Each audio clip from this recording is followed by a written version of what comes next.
Thank you for your testimony. The chair now recognizes Dr. Grossman for 5 minutes for your opening statement. Thank you for the opportunity to address you. My name is Miriam Grossman. I am a board-certified child, adolescent, and adult psychiatrist, author, and senior fellow at Do No Harm. I have been taking care of patients for 45 years. I'm going to use my time to respond to Dr. McNamara. First, I'm struck by her use of the phrase, sex assigned at birth. Sex is not assigned at birth. Sex is established at conception, and it's recognized at birth, if not earlier. Dr. McNamara claims that her views are science-based, but to claim that sex is assigned at birth is without any scientific basis whatsoever. Its language misleads people, especially children, into thinking that male and female are arbitrary designations and can change. That is simply not true. Dr. McNamara claims that social and medical interventions are the only evidence-based treatment and that scientific evidence shows it is life-saving. Without it, she's warning us, kids will commit suicide. Well, a growing number of countries have effectively banned the care to which she's referring.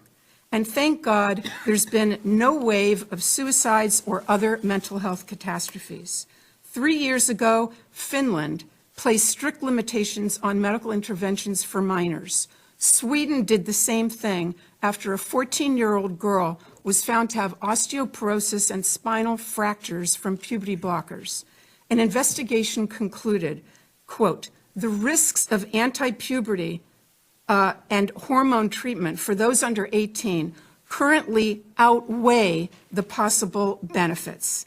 The UK conducted a review and called the evidence very low. They've also placed severe restrictions on the care that Dr. McNamara calls life-saving.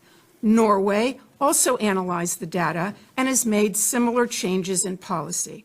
The National Academy of Medicine in France warned, quote, great medical caution must be taken in children and adolescents given the vulnerability of this population and the many undesirable, even serious complications the therapies cause.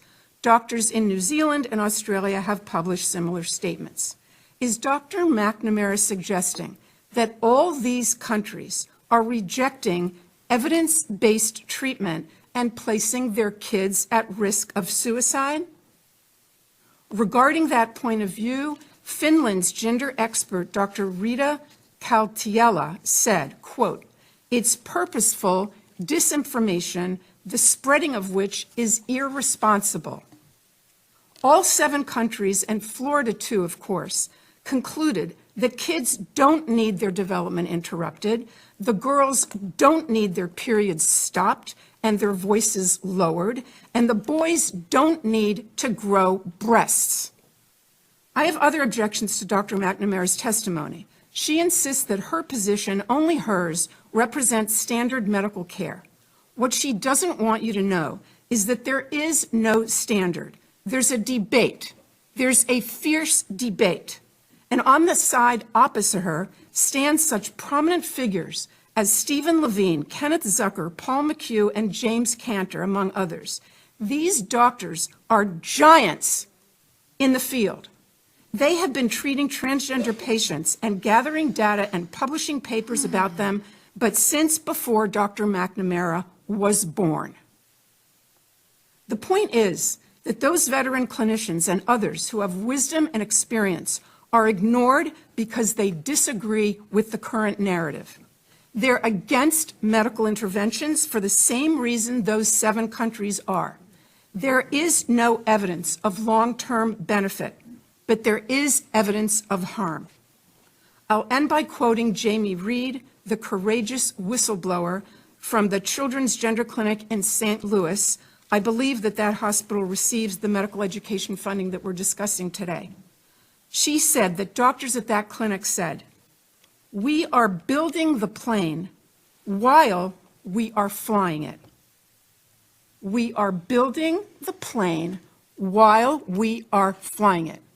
That's how they described the treatment at their gender clinic.